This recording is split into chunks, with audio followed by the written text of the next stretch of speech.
Film शुरू होती है और हम एक औरत को देखते हैं जो चाइना से हांगकांग आने के लिए सफर कर रही थी। हाथ में उसने लंच बॉक्स भी पकड़ा हुआ था। घर पहुंचते ही वह सारे डब्बों को खोलकर खाना फेंक देती है सिवाय एक आखिरी डब्बे के। उस डब्बे में छोटी सी मोमोज जैसी डिश थी जिसे साफ करके ये औरत खा लेती है। इस डिश का नाम डम्पलिंग्स होता है जो इस फिल्म का टाइटल भी है। इस औरत को भी हम देखते हैं जिसका नाम मे है, पर कुछ लोग उसे आंटी मे कहते हैं क्योंकि उसकी उम्र काफी ज्यादा है। पर हैरत वाली बात तो ये है कि वो देखने में बस 30 की लगती है, यानी जवान जैसी। अब ऐसा कैसे मुमकिन और उसकी उम्र कम लगने के पीछे क्या वजह है, ये तो हम आगे ही जानेंगे। पर वजह बहुत ही भयानक है। मैं डम्पलिंग्स न सिर्फ अपने लिए बनाती है बल्कि वो ये बनाने में काफी मशहूर थी क्योंकि वो सबको बनाकर बेचा भी करती थी, जो फ्रेश और खाने में बहुत मजेदार होते हैं। यही डम्पलिंग्स उसकी खूबसूरती और कम उम्र नजर आने का राज था। वो डम्पलिंग्स में एक ऐसा खास इंग्रेडिएंट मिलाती है। एक औरत आती है मिसेल ली। वो पहले एक फिल्म स्टार हुआ करती थी पर अब वो अपने करियर से काफी दूर आ चुकी है क्योंकि उसने एक काफी अमीर बिजनेसमैन से शादी कर ली है और बस उसके नाम की वाइफ बनकर जिंदगी गुजार रही है। क्योंकि ना तो उनके बीच प्यार है ना ही हस्बैंड वाइफ जैसा कोई रिश्ता। उसने बस पैसों के लिए उससे शादी की ताकि उसका अच्छा स्टेटस बन जाए, पर अब वो उसे ये स्टेटस भी अपने हाथ से निकलता नजर आ रहा है। जैसे जैसे मिसेल ले की उम्र बढ़ती जा रही है उनके हस्बैंड ले का ध्यान उनकी तरफ से हटता जा रहा है। वो जवान खूबसूरत लड़कियों के साथ रिश्ते बनाता है और ज्यादा टाइम उनके साथ ही गुजारता है, जिस बात से मिसेल काफी मायूस होती है। वो सोचती है कि सब कुछ तो मैं खोती जा रही हूँ, पर अगर मैंने अपनी जवानी और खूबसूरती भी खो दी तो मेरे हाथ तो कुछ भी नहीं बचेगा। इसलिए आज वो आंटी मे के पास आई क्योंकि उसे भी कहीं से पता चला था कि मे जो डम्पलिंग्स बनाती है उनमें जादू है, ऐसी ताकत पाई जाती है उन डम्पलिंग्स में कि जो भी खाता है वो दोबारा से जवान दिखने लगता है।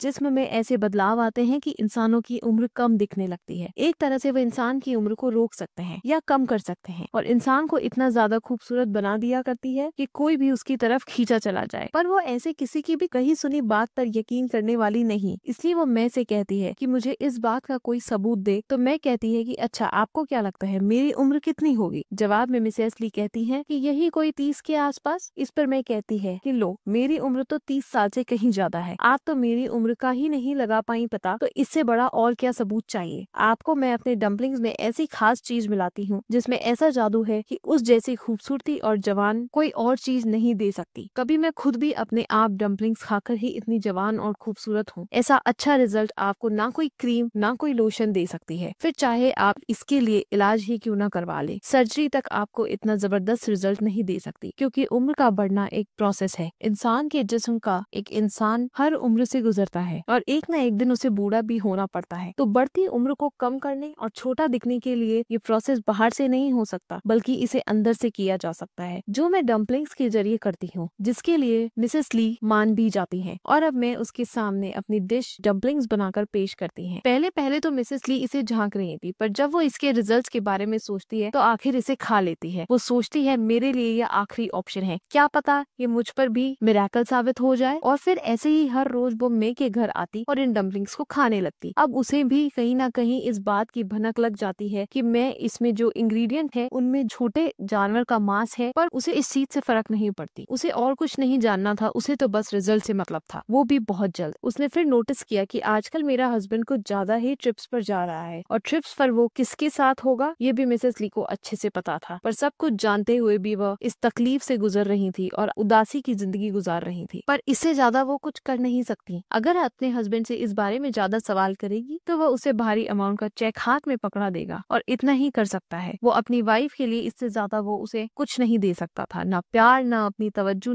अब पहले मिसेस ली को डम्पलिंग जैसे डिश पसंद नहीं थी, पर मजबूरी की खातिर आज उसे ये खाने पड़ रहे थे। सिर्फ यही नहीं बल्कि वो तो मे को अच्छे डम्पलिंग्स तैयार करने की टिप्स भी देती रहती हैं कि ऐसे बनाओ, इसमें ये चीज डालो क्योंकि इससे डम्पलिंग्स और ज्यादा मजेदार बनेंगी। अब ऐसे कुछ दिन गुजर जाते हैं। मे को तो मिसेस ली में बदलाव नजर आ रहा था, उसकी स्किन यंग दिखने लगी थी, पर मिसेस ली इससे ज्यादा तेजी से रिजल्ट चाहती थी। इसलिए वो मे को कहती है कि प्लीज आप कुछ ऐसा करें कि मुझे रातों रात और अच्छे रिजल्ट मिल सके। जिस पर मे कहती कहती है कि हाँ मैं वादा करती हूँ ऐसा ही होगा। अब जब मिसेस ली यहाँ से चली गई तो मे के घर एक औरत आती है जो अपनी जवान बेटी को साथ लाई थी जिसका नाम कैट था। उन लोगों की बातों से हमें पता चलता है कि पहले कभी मे एक अच्छी लेडी डॉक्टर हुआ करती थी। दिन में कम से कम वो 10 केस तो हैंडल करती ही थी। अब हालांकि उसने ये काम छोड़ दिया था लेकिन फिर भी वो औरत अपनी बेटी कैट को यहाँ मे के पास लाई थी क्योंकि ये बच्ची कैट अभी 15 साल की है लेकिन बेचारी माँ बनने वाली है और इसके साथ गलत करने वाला और कोई नहीं बल्कि इसका अपना बाप है। और अब जब वो बेचारी प्रेग्नेंट हो गई है तो उसकी माँ उसे लेकर दरबदर भटक रही है क्योंकि वो चाहती है कि या तो इस बच्चे को पैदा कर दिया जाए या फिर खत्म कर दिया जाए। अब मैं कैट को चेक करती है, उसे पता चलता है कि कैट का बच्चा तो 6 माह का है, इसलिए इस केस को देखना मैं के लिए काफी मुश्किल था। तो वो मना कर देती है कि मैं तो इसके लिए कुछ नहीं कर सकती। वो मशवरा देती है कि आप ब्लैक मार्केट से राब्ता करें, वहाँ एक हॉस्पिटल का आपको पता चले जहाँ से आपकी बेटी की बच्ची को या तो पैदा कर दिया जाएगा या खत्म, क्योंकि उस हॉस्पिटल में ऐसे काम भी होते हैं। और उसी हॉस्पिटल से मैं अभी भी राबे में हूँ, लेकिन मैं वहाँ डॉक्टर नहीं थी बल्कि वो तो वहाँ से छोटे बच्चों का मांस चोरी करती थी। यानी कि वो अपने डम्बलिंग्स में जो खास इंग्रेडिएंट था वो बच्चे का मांस होता है, यानी यही उसकी खुफिया राज था। उधर मिसेस ली को पता था कि मेरे हस्बैंड का चक्कर एक होटल के स्टाफ से चल रहा है। वो हर रात उसके कमरे में आती थी और फिर वहीं रुक जाती थी। मिसेस ली अब ये चीज बर्दाश्त नहीं कर सकती थी, इसलिए वो मे को अपने घर बुलाती है और समझाने की कोशिश करती है कि देखिए मेरा घर और मेरे हस्बैंड के अलावा मेरा कोई वजूद ही नहीं है। मैं अपनी फैमिली बढ़ाना चाहती हूँ, मुझे बच्चों का शौक है, पर पता नहीं किस वजह से ये मुमकिन भी नहीं हो पा रहा है। अब उसकी ये मायूसी देखकर मैं फैसला करती है कि कुछ भी हो जाए मैं इसकी मदद हर हाल में करूंगी। उधर कैट की तबीयत भी खराब हो रही थी। वो दिखना शुरू हो गया था कि वो प्रेग्नेंट है। उसकी माँ कैट को लेकर काफी परेशान थी, इससे मैं उसकी भी मदद करने का फैसला करती है। अगले ही दिन वो कैट और उसकी माँ को अपने घर बुलाती है और कैट का बच्चा पैदा कर भी देती है, वो भी बिना किसी नशे वाली दवाई के। इसे कैट को तकलीफ तो बहुत हुई और उसका बच्चा बाहर आ गया, जिसे देखकर मैं के चेहरे पर अजीब सी मुस्कुराहट आ गई क्योंकि वो इस बच्चे को देखकर सोचती है कि मुझे यही तो चाहिए था जिसके जरिए वो मिसेस ली की जवानी को वापस ला सकती थी, क्योंकि बच्चा एकदम सेहतमंद था। सबसे पहले वो जो अपने डम्पलिंग्स में मिलाया करती थी वो भी छोटे बच्चे का मांस ही होता था जो वो उस हॉस्पिटल से चुराती थी, पर वो सारे बच्चे कम टाइम के थे,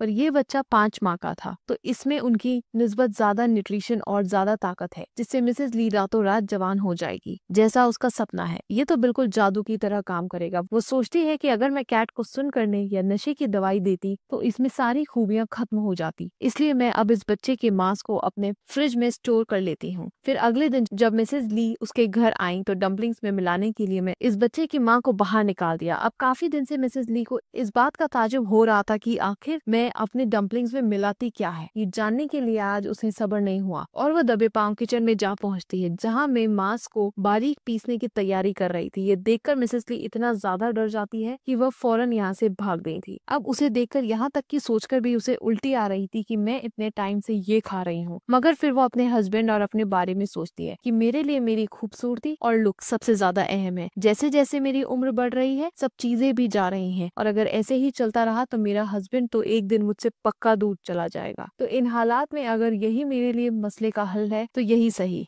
इसलिए उसने सोच लिया कि बच्चे की मांस वाले डम्पलिंग से अगर मुझे जवान खूबसूरत रखेंगे तो मैं इसे खाना नहीं छोड़ूंगी। वो खुद को संभाल लेती है और एक बार फिर सेमने के घर चली जाती है जहां मैं वही मांस पीस कर डम्पलिंग्स बनाती है और खाने के लिए उसे देती है। अब इतने अच्छे रिजल्ट्स का सोचकर न सिर्फ मिसेस ली उन डम्पलिंग्स को खाती है बल्कि एंजॉय भी करती है। मैं भी उसे देख रही थी और वादा करती है कि ये डम्पलिंग्स तुम्हें जरूर वैसा बना देंगे जैसा तुम चाहती हो। बहुत जल्दी तुम्हें खुद में फर्क नजर आने लगेगा। अब मिसेस ली उसकी बातों और इन नए तरीके की डम्पलिंग्स को खाकर बहुत अच्छा महसूस कर रही थी और फिर कुछ दिन बाद मिसेस ली में सच में बदलाव आने लगता है। मैं की बात सच होती जा रही थी क्योंकि अब मिसेस ली इतनी ज्यादा अट्रैक्टिव और जवान लग रही थी कि उसका हस्बैंड ली उसे देखता ही रहा, नजर नहीं हटाता और उसकी तारीफ भी करता है कि तुम बहुत प्यारी लग रही हो। इससे मिसेस ली काफी खुश हो गई और दोनों इतने टाइम के बाद एक साथ अच्छा वक्त गुजारते हैं। अब मिसेस ली सोचती है कि मेरी जिंदगी एक बार फिर खुशहाल हो गई है क्योंकि उसका हस्बैंड अब अपना पूरा ध्यान उसकी तरफ कर लेता है, अपना अपना काम छोड़कर उसे टाइम दे रहा था, जो उसके लिए बहुत बड़ी बात थी। लेकिन ये बात भी सच है कि हर चमत्कार के साथ साइड इफेक्ट्स भी होते हैं। मिसेस ली अपने घर में पार्टी रखती है जहाँ सारे दोस्त और रिश्तेदार आए हुए थे। वो भी मिसेस ली की खूबसूरती की तारीफ करते हैं, लेकिन जब वो सबके बीच में आकर बैठती है तो उन्हें मछली की बदबू आने लगती है जो मिसेस ली के जिस्म से आ रही थी। अब इस वजह से मिसेस ली को काफी शर्मिंदगी का सामना करना पड़ता है और वो पार्टी छोड़कर बाथरूम में खुद को बंद कर लेती है और अच्छे से नहाती है।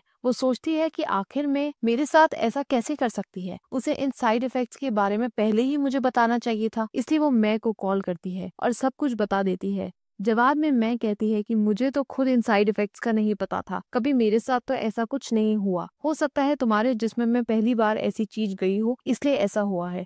कल परसों तक ठीक हो जाएगा, तुम ज्यादा परेशान ना हो। तो उसकी बातों से मिसेस ली भी अब रिलैक्स हो जाती हैं, पर वो इस बात से अनजान थी कि बाहर खड़े उसके हस्बैंड ने दोनों की सारी बातें सुन ली। शक तो उससे पहले ही था कि मेरी वाइफ कोई खास चीज को ले रही है, या कोई जड़ी बूटियों या कोई मेडिसिन या फिर नशे वाली चीज। तो अब मैं की बातें सुनकर वह खुद उसके बारे में इंफॉर्मेशन निकालता है और अगले ही दिन उससे मिलने भी पहुंच जाता है। तब मैं उसे भी डम्पलिंग्स खिलाती है। अब ली को पता चल जाता है कि मैं एक कैनिबल है, यानी आदमीखोर, और कैनिबल की वजह से ही वो इतनी जवान और खूबसूरत है और दूसरों के साथ भी वो ये सब कर रही है। उनको डम्पलिंग्स खिलाकर वो वैसे तो 65 साल की है, लेकिन लगती बस 30 की ही है। पर ली जो पहले ऐसा इंसान था, उसे कोई फर्क नहीं पड़ता। उसे तो बस इस बात से फर्क पड़ता है कि वो जवान और खूबसूरत है। पहली नजर में वो मैं को पसंद करने लगा था, इसलिए उसके साथ रिश्ता बना लेता है। अब मैं तो पहले ही ये जानती थी, क्योंकि वह जानती थी कि मैं इसे कैसे इस्तेमाल करके इसे लूट सकती हूँ, और अब अपने जाल में फंसाकर वह उसके साथ रिश्ता बना लेती है, क्योंकि वह ये मौका गंवाना नहीं चाहती थी। जिसके बाद दोनों एक साथ टाइम गुजारते हैं और दोनों ही पूरी तरह मिसेस ली को नजरअंदाज करने लगते हैं। मैं को और क्या चाहिए था। इतना अमीर आदमी उसके प्यार में पड़ चुका था और ली को भी खूबसूरती से मतलब था, और इतनी आसानी से मिसेस ली मैं का पीछा नहीं छोड़ सकती थी। इसलिए वो मैं के साथ रावे में रहना चाहती थी, क्योंकि अब उसके जिस्म को उन डम्पलिंग्स की आदत पड़ चुकी थी। अब अगर वो ये खाना छोड़ देगी तो उसकी जवानी और खूबसूरती सब खत्म हो जाएगा, क्योंकि पहले ही उसे इस मुश्किल का सामना करना पड़ रहा था। उसके जिस्म पर निशान बन रहे थे, लाल धब्बे आ रहे थे और वो सो भी नहीं पा रही थी। वो मैं से जाकर डम्पलिंग्स की डिमांड करती है, लेकिन मैं उसकी बात सुनने को तैयार ही नहीं थी। उधर की जिसका बच्चा मैंने पैदा किया था, वो इतनी दर्द में थी कि उसकी मौत हो जाती है, क्योंकि मैंने ऑपरेशन ठीक से नहीं किया था। कैट ने इतना दर्द सहा कि मजीद उसमें हिम्मत नहीं रही। अपनी बेटी की मौत के बाद उसकी माँ तो जैसे पागल हो गई थी, और वो अपने हस्बैंड, जो उसकी बेटी की मौत का जिम्मेदार है, जिसने गलत किया था, उसके साथ उसे मार देती है। पड़ोसियों ने इस बात की खबर पुलिस को कर दी थी। तब पुलिस ने आकर कैट की मॉम को गिरफ्तार कर लिया, और जब उससे पूछा गया तो उसने मैं का भी नाम लिया। लेकिन जब तक पुलिस उसे पकड़ने आती, पहले ही मैं अपना सामान पैक करके वहाँ से भाग निकली। अब मैं तो बच गई थी, लेकिन मिसेस ली पूरी तरह से फंस गई। वो समझ गई थी कि उन डम्पलिंग्स के बगैर मैं जिंदा नहीं रह पाऊंगी। अगर जिंदा रही तो मेरी जवानी खूबसूरती सब चली जाएगी। अब मैं तो नहीं है, तो उन डम्पलिंग्स के लिए उसे खुद इंतजाम करना होगा, जिसका एक रास्ता वो ढूंढ के निकालती है। वो उसी होटल स्टाफ को ढूंढ निकालती है जिसके साथ ली का ताल्लुक था। उससे पता चलता है कि वो लड़की माँ बनने वाली है,